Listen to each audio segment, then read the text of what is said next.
जनाब, सबसे पहले बात करते हैं पायलट्स के जाली लाइसेंस के हवाले से बयान जो दिया गया था वज़ीर हवाबाजी जनाब ग़ुलाम सरवर खान साहब की जानिब से फ्लोर ऑफ द हाउस पे, और उसके बाद PIA ने एक्शन लिया है। बिल्कुल जी, MD और CEO air marshal Arshad Malik ने कहा है कि मुसाफिरों की सेफ्टी के लिए मशकूक लाइसेंस वाले पायलट्स को ग्राउंड कर दिया गया है।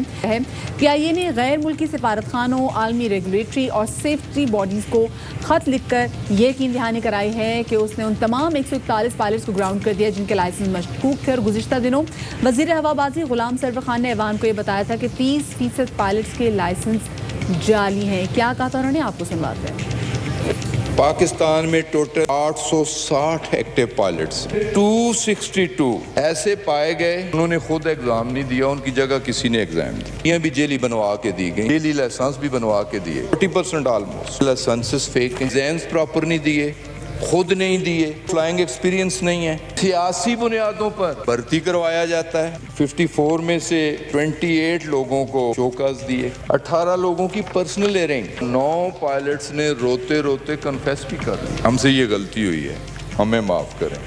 हम माफ़ करने वाले नहीं। जनाब, ये वो स्टेटमेंट थी जिसको दुनिया भर में इंटरनेशनल मीडिया ने उठाया और बड़ी हैरत का इजहार किया। अब इन 262 पायलट्स के हवाले से बात तो की गई, लेकिन क्या इनके हवाले से कार्रवाई की गई है? इसमें सबसे पहले तो हमने देखा कि इस खबर को उठाया अमेरिकन नशरियाती इदारे CNN ने, और CNN की बिजनेस न्यूज़ की जो हेड हैं रिचर्ड क्वेस्ट, उन्होंने इस हवाले पे कुछ ज़बरदस्त कमेंट्स दिए, आपको सुनवाते हैं।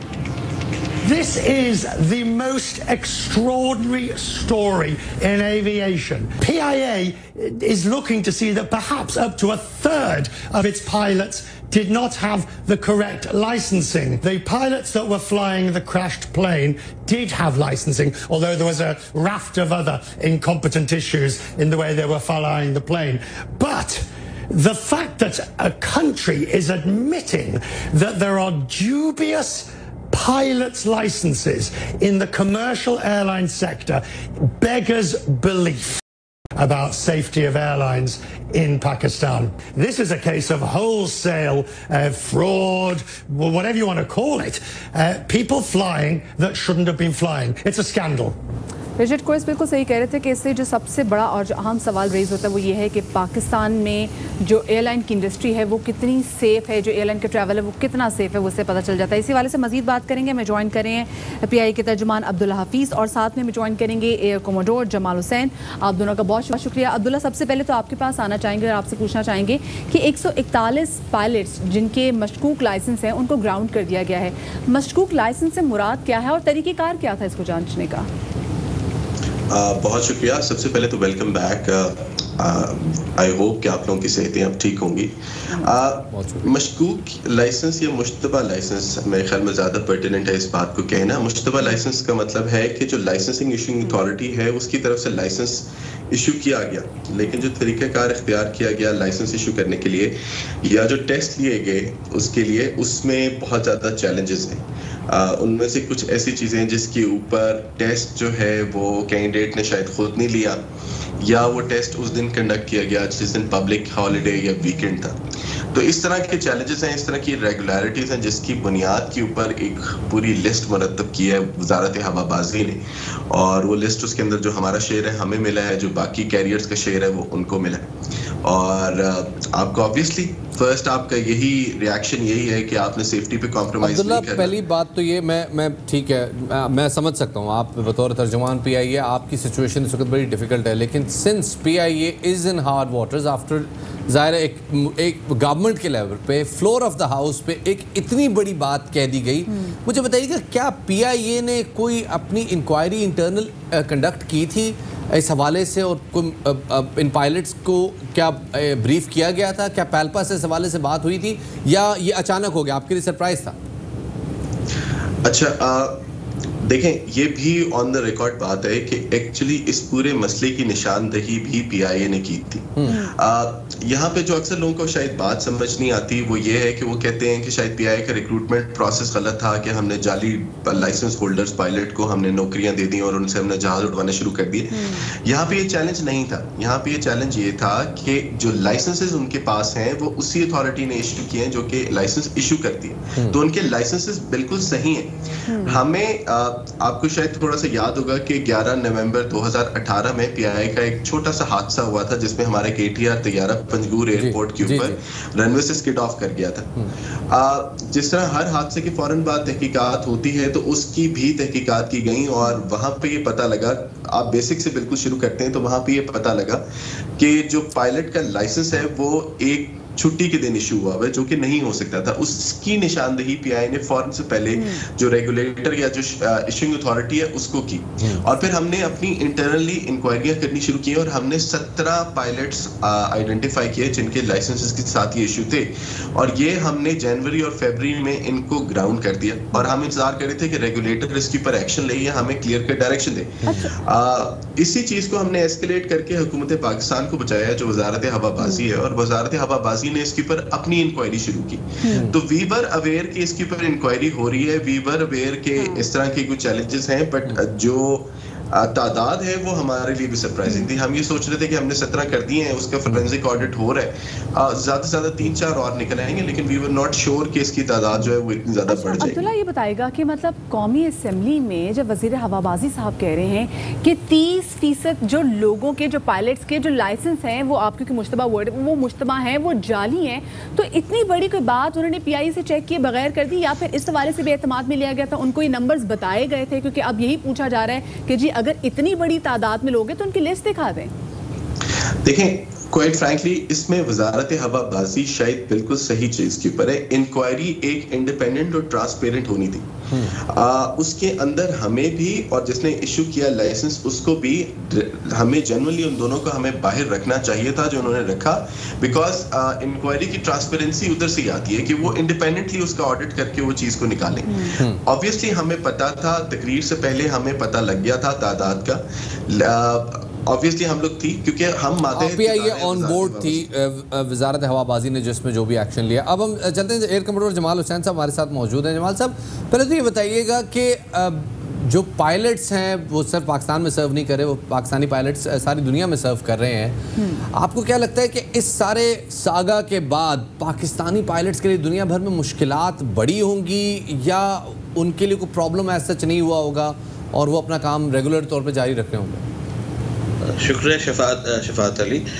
पहले तो ये क्लैरिफाई मैं कर दूं कि हमारे एविएशन मिनिस्टर की जो स्टेटमेंट है वो टिपिकल एक अंग्रेजी का मुहावरा है, cutting off the nose to spite the face. मतलब कोई छोटे से मसले को आप इतना बढ़ा चढ़ा के कर देते हैं कि आप अपना नुकसान कर देते हैं। हमारे पॉलिटिकल पार्टीज का भी यही मसला है कि दूसरे पार्टी को नीचे दिखाने के लिए ऐसी बातें कर जाते हैं जो खुद मुल्क को और उनको नुकसान हो। अब आइए, जो हमारी बात हुई है पीआईए पायलट की, तो ये मैं क्लैरिफाई करता चलूँ कि अगर ये जाली डिग्रियां थी तो इसमें पीआईए का बहुत कम कसूर है, बिकॉज ये पीआईए इन्हें नहीं देती है, ये सारी सिविल एविएशन अथॉरिटी से होती है। अगर उंगलियां उठानी है इन मशकूक पायलट के बारे में तो आप सिविल एविएशन पे उठाएं। उसके अलावा ये चाहिए था हमारे एविएशन मिनिस्टर को फ्लोर ऑफ द हाउस में पहली बात जब उन्होंने इतनी डिटेल्स में बताई इन्वेस्टिगेशन की, वो सही थी क्योंकि उन पे प्रेशर था कि किसी चीज़ को ना छुपाए, लेकिन इतनी डिटेल्स में भी जाने की ज़रूरत नहीं थी। अगर सिर्फ ये कह देते कि पायलट डिस्ट्रैक्टेड था रादर देन कोरोना की जो आवाज़ लगाई तो वही मैसेज पहुंच जाता विदाउट हर्टिंग दी पाकिस्तान की जो इमेज है। आखिरी बात जो मैं ये कहूँगा कि ये जो उन्होंने पायलट की लिस्ट मैंने अपने खुद पर्सनली चेक किया है।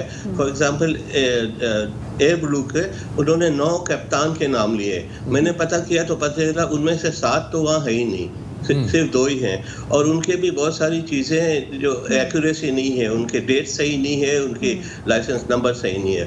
एंड फाइनली ये सारी जैसे हमारे तर्जुमान पीआईए ने भी बताया था अंडर इंक्वायरी है। अगर सिर्फ ये कह देते कि अभी हम चेक कर रहे हैं और अगर जो जितने भी है हम सारे उसका अंदाज़ा लेंगे और जिनके भी मसले हैं उनको हम निकाल देंगे तो बहुत बेहतर होता है, क्योंकि अब जब पायलट के नाम भी आ गए, एक तो बहुत ही ज़्यादा घबराहट भी फैल गई। आपने सही कहा है, टर्की ने तो सारे पायलट्स को ग्राउंड कर दिए सब्जेक्ट टू इंक्वायरी। कतर ने नहीं किया, वियतनाम में नहीं किया, लेकिन इससे बहुत सारे मसले तो आ गए जो है वो हमारे पायलट्स का बहुत ज़्यादा जो है इससे शैटर हुआ है। मैं दोबारा से अब्दुल्ला की तरफ आना चाहूँगी। अब्दुल्ला, मुझे ये बताएगा, क्योंकि PIA एक कौमी इदारा है जहाँ पे जब भी किसी की रिक्रूटमेंट होती है तो जहाँ से लाइसेंस लिया जाता है, क्या वहाँ से चेक नहीं किया जाता? देखें, अब यही तो यहाँ पे जो बुनियादी तौर पे समझने की बात है। अगर लाइसेंस सही इशू हुआ है और आप वेरीफाई उसको करेंगे तो वेरीफाई होगा। यहाँ पे तो लाइसेंसेस के अंदर कोई इशू नहीं है। लाइसेंस तो उसी अथॉरिटी ने इशू किए हैं जो कि करती है, उनके नंबर्स भी वैलिड है, उनके लाइसेंस के जो बाकी डॉक्यूमेंटेशन है वो भी वैलिड है। यहाँ पे पूरा चैलेंज तो ये है कि जो बैकएंड से जिस तरीके से लाइसेंस इशू किया गया वो सही नहीं था। तो वो हम तो वेरीफाई कराते हैं, हर 6 महीने बाद इनके लाइसेंस रिन्यू भी होते हैं जी, टेस्ट होते हैं बिल्कुल जी। जो इनकी बुनियादी तौर पर जो पहले लाइसेंसेस है ना, जो टेस्ट के बाद इनको इशू किए गए हैं, उसके अंदर चैलेंजेस हैं। ओके, अच्छा, कमरुल जमाल साहब आपकी तरफ आऊँगा। मुझे सिर्फ इतना बताइएगा कि आपको क्या लगता है कि इस मामले को हुकूमत पाकिस्तान ने जिस तरह से हैंडल किया है, आपको क्या लगता है they have blown it out of proportions, miss handle किया है, या यही एक ठीक तरीका है कि फ्लोर ऑफ द हाउस पे इस इशू पे बात की जाए ताकि PIA को रीस्ट्रक्चर करने के लिए जो बुनियादी इस्लाहात हैं उनकी तरफ तवज्जो दी जा सके? यहाँ तक तो बात सही थी कि जो हमारी कमज़ोरियाँ हैं उसको हमें छुपाना नहीं चाहिए, और ये कहना कि आप अगर इनको नहीं बताएंगे दुनिया को पता नहीं चलेगा, ये भी गलत है। बिकॉज जो इंक्वायरियाँ होती हैं वो इंटरनेशनल बॉडीज़ को भी जाती हैं। तो ये जो पायलट की जो गलतियाँ थी जो नुमायाँ हो गई तो वो हम छुपा नहीं सकते, और जब इतने सीनियर पायलट से इतनी बड़ी गलतियाँ होंगी तो बाकी और सवाल भी उठते हैं। मैं हमेशा कहता हूँ इंक्वायरी के 2 हिस्से होते हैं। एक तो क्या व्हाट हैपेंड, तो व्हाट हैपेंड तो हमें पता चल गया है।